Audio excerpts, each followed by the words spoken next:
Good evening and welcome to Tucker Carlson Tonight. One thing we have learned after many years in the news business is that every once in a while you've got to eat some crow and admit that despite your best intentions, you were completely wrong about something. Tonight is one of those times. For nearly 4 years now, we've been under the impression, an impression we regularly communicated to you, our viewers, that actor Jussie Smollett was the greatest BS artist since Bill Clinton, that he was a transparent race hoaxer who fooled the dummies in the national media but could not fool us. That's what we thought. We thought Jussie Smollett was a liar. You remember his story. It did seem unlikely. Late one night in sub-zero temperatures in a snowstorm, Jussie Smollett decided to venture out for a sandwich in downtown Chicago when he was, as people are, accosted by two physically enormous Trump supporters from Africa who somehow recognized him despite his ski hat from his part in a little-known musical drama series called Empire, because campy musical dramas are apparently huge with musclehead Trump voters from Nigeria. So they knew him instantly, right away. These two crazed African right-wing maniacs also correctly guessed that Jussie Smollett had voted for Hillary Clinton, and they hated that. And so, as Trump voters so often do, they began pummeling him about the face and screaming, "This is MAGA country!" Because that's one of the things people typically say about downtown Chicago. It's MAGA country.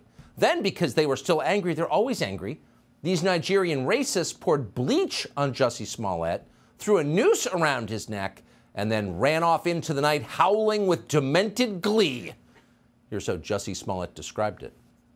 And I see the attacker masked, and he said, "This MAGA country," punches me right in the face. I was just jumped. And then I look down and I see that there's a rope around my neck. Yeah. We're going to be honest with you. We had some questions about that story. It just didn't sound right to us. Something was off. Crazed Nigerian Trump voters assaulting liberals in downtown Chicago? How common is this? Chicago has 50 aldermen, and not a single one of them is a Republican. Chicago has not had a Republican mayor in 80 years. Donald Trump got 12% of the vote in Chicago. It didn't really seem like MAGA country. But boy, were we wrong. Not only is Chicago a right-wing Donald Trump stronghold, last night the QAnon army came for Lori Lightfoot. Lightfoot, of course, is the mayor of Chicago and a consummate neoliberal. She's the one who prevented Chicago cops from chasing criminals on foot because chasing criminals is racist. She's the mayor who plunged Chicago even further into debt for a good cause to pay for the Department of Climate and Environmental Equity. And in fact, Lightfoot's commitment to equity was so profound that she banned white reporters from talking to her. She took down not one, but two statues of Christopher Columbus, who was a racist. So you would think if anybody would be safe in Chicago, which is roughly 100% Democratic Party voters, it would be Lori Lightfoot. Oh, but no. According to Lori Lightfoot, the extreme MAGA Republicans, the ones who tried to bleach Jussie Smollett, activated their sleeper cells around the city, and they showed up at the polls en masse, which means lots of them at once. And the effect was to make Lori Lightfoot the first Chicago mayor in 40 years to lose re-election. As Lightfoot put it last night at her non-victory party, these MAGA Republicans hated her not because of what she did, but because of who she is. Asked directly whether her defeat in the Democratic primary had been unfair, Lightfoot answered this way, quote, "I'm a black woman in America. Of course." Now, one of the many tragedies here, and there are so many layers of tragedy, is that Lori Lightfoot, insightful as she's always been, saw this racist insurgency coming for years. Here she was in 2021. Mayor, in recent months, there have been questions raised about your temperament and your reaction to criticism. Tribune editorial used the term irascible. How much of this do you think might have to do with the fact that you're a woman, and specifically a black woman? About 99% of it. Yeah. Because the thing is, there are no women in Chicago. It's an entirely male and right-wing city. And so all opposition to Lori Lightfoot derived from her race and gender. It's not that people were angry about violent crime in Chicago. That never crossed her mind. No. Here instead is her explanation from last night's concession speech. Obviously, we didn't win the election today, but I stand here with my head held high and a heart full of gratitude. I'm grateful that we worked together to remove a record number of guns off our streets, reduced homicides, and started making real progress on public safety. Obviously, you didn't win. That's true. You got spanked like the bad little mayor you were. Wabba, wabba. But according to the Chicago Police Department, we're also happy she was mayor because she made the city a lot better. Here's what the police said in a statement, quote, "Over the past 3 years, robberies, burglaries, and thefts hit record lows in Chicago. Each of these crime categories saw decreases not seen for the last 50 years. Oh, it's a lot safer than it's ever been in 50 years. Is that true? Well, let's check the same police department's own statistics, and here they are. From 2019 to 2023 in Chicago, robberies went up, not down, actually, up 27%. Theft, nearly 40%. Murder, kind of a significant category, 59%. How about motor vehicle theft? Is that up or down? Oh, it's up 270%. So if you'd average all that out, that means all crime is up 33%. There were 300 more murders by gunshot in 2021 than there were in 2019. There were 2,000 more shooting victims. There were 30% more overall shootings.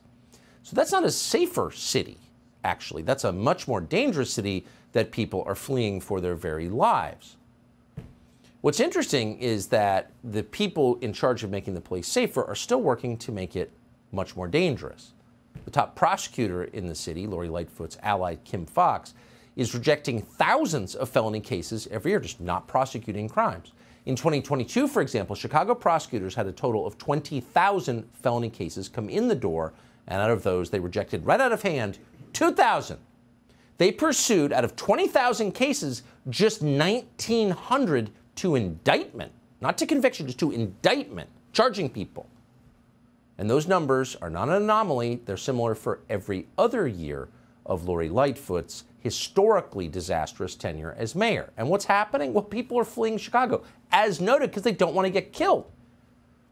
And you can see that in the home prices. Where are home prices highest in America? Of the 12 highest priced home markets in America, 9 are in Florida, because people are fleeing there. The opposite is true of Chicago. The median home price is less than the median home price in the country as a whole. In fashionable Chicago, the median home price in Chicago is $270,000. So who did this? Well, it was a group effort, but Lori Lightfoot was the mayor. But it's not her fault. You know whose fault it is? Businesses and residents, pedestrians. They made themselves easy targets. Watch. I'm disappointed that they're not doing more to take safety and make it a priority. For example, we still have retailers that won't institute plans like having security officers in their stores, making sure that they've got cameras that are actually operational, locking up their merchandise at night, chaining high-end bags. These purses seem to be something that is attracting a lot of attention on these organized retail theft units. Wait, what? Did she just blame the stores for getting robbed? How is that different from saying, well, you're wearing a halter top? Of course you got raped. I mean, it's not different, actually. It's blaming the victim. It's disgusting. When was the last time you saw a mayor of a city blame crime victims for being victimized? Well, you just saw Lori Lightfoot do it. So crime is no longer punished, by and large, in Chicago, unless you disrespect Lori Lightfoot's authority. And in that case, you went straight to jail. Watch. Now, I've directed Superintendent Brown to order all police districts to give special attention to these parties. And this is how it's going to be. We will shut you down, we will cite you, and if we need to, we will arrest you, and we will take you to jail. Period. We will take you to jail. We'll arrest you and take you to jail. Not if you shoot somebody. If you break Lori Lightfoot's COVID law. But of course, COVID law didn't apply to her because why would dictators follow their own edicts? And so Lori Lightfoot immediately broke the state's stay-at-home order to get a haircut. And when she was busted getting her haircut, not a very good haircut, we'll have to say, she blamed, of course, everybody else. I'm the public face of this city. I'm on national media, and I'm out in the public eye. And you know, I'm a person who, I take my personal hygiene very seriously. As I said, I felt like I needed to have a haircut. I'm not able to do that myself, and so I got a haircut. So now Lori Lightfoot is gone. Who comes next? We have no idea. We don't live in Chicago. We're not even going to speculate on the state of local politics in that city. All we know is the most flamboyantly horrible mayor in the country was punished. The system worked. And if it worked in Chicago, maybe it could work in New Orleans, where LaToya Cantrell is quickly destroying one of the most charming cities in the world.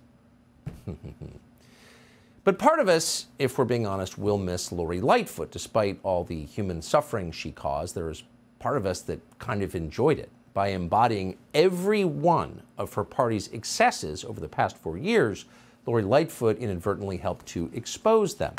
Here you had a complete buffoon, someone who ran around bragging about having a large penis. We're just telling you what she said. Somehow running one of the greatest cities in the world. At times, it didn't seem like even Lori Lightfoot could believe she was mayor. She clearly didn't really care for the job. Here she is.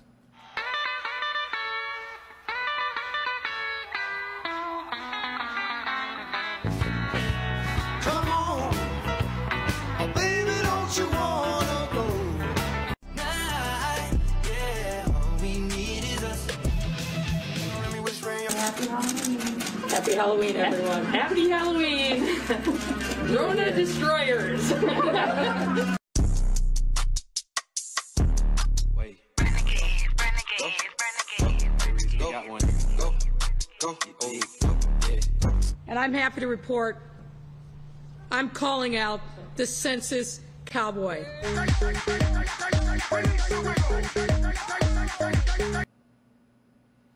Just save the tape. Save the tape. That's always our counsel from May of 2020 till now, March 1st of 2023. American politicians, the entire class, have gone completely insane, and a lot of it is caught on video. And future generations won't believe it when you tell them, so save the tape. Subscribe to the Fox News YouTube channel to catch our nightly opens, stories that are changing the world and changing your life. From Tucker Carlson Tonight.